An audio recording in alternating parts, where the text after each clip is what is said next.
தண்ணீரை நெருப்பு என்று சந்தேகம் கொண்டவர்கள் கண்ணீரை காணாமல் ஓய்ந்ததும் இல்லை. அவர்கள் கண்மூடி தலையணையில் சாய்ந்ததும் இல்லை.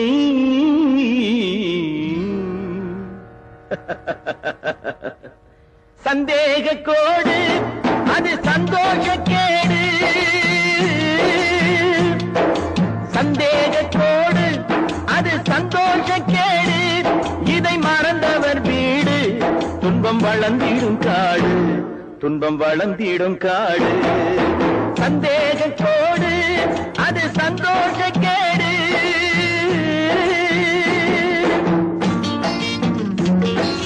பத்தினியை நம்ப வைக்க பல காலம் பாடுபட்டே.